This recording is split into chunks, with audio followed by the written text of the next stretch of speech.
I'm here with the brilliant, the lovely Debbie McGee. How are you doing, Debbie? I'm doing very well, thank you. Fantastic. Now, for many years, you and Paul dominated the scene. How do you think magic has changed over the last few years? I think it's just become more popular.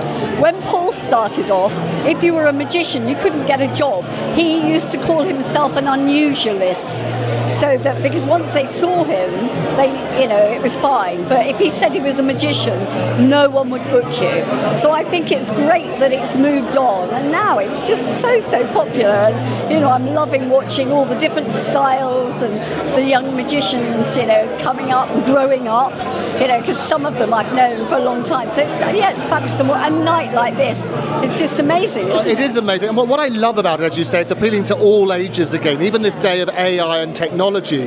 What do you see for the future of magic? I don't think it's going to change much because it never has, and I think it's what, so many people love all close-up magic, and although I think on stage there'll be more technical things, I don't think it will change the methods because you can't, lots of people aren't impressed by something they think is done by something technical, and what makes magic very special is it's still a skill.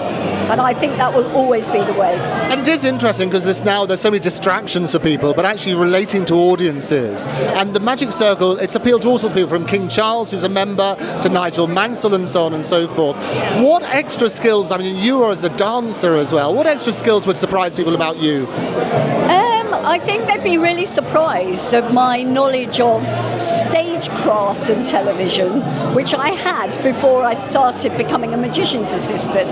But I think they'd be really shocked with my knowledge of magic and that I'm a qualified helmsman on boats.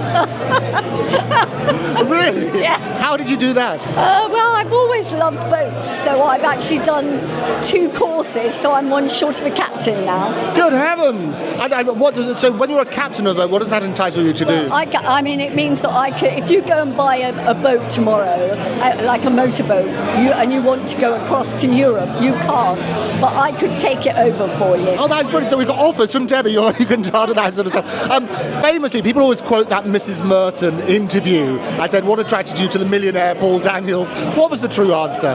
Well, because she was very new to the scene, I've been told anything she said, it was, to be taken as fun. But I'm a real giggler, and when she asked me it, I've been giggling all day anyway, so I was on a high.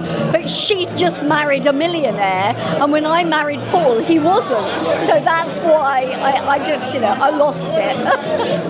So extraordinary stuff. And what are you doing at the moment? Just loads of things. Yeah, lots of TV. I've just done a week on Countdown. I've got lots of things coming up, so it's all, really exciting. And you one of the very first women members of the Magic Circle. There'll be lots of girls watching now. Yeah. What advice would you give to them? I would say learn it as a hobby and don't put pressure on yourself.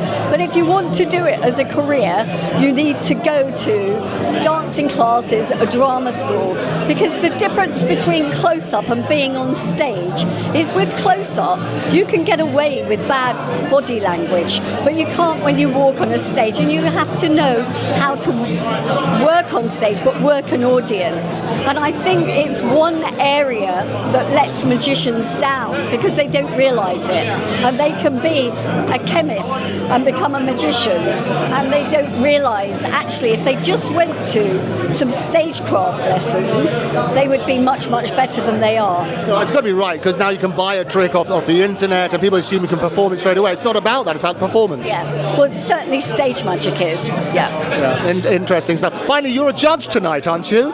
How on earth are you going to judge? There's such different acts. What are you looking for? I know. When I judge, particularly a magic show, I have a system. So I have different categories of their act. Performance, the tricks they're doing, overall picture, different things. And I will score them, and then I amalgamate it. And then because some people have more original tricks, others are better performers, so it's all of that to how you come out with somebody that actually deserves to win.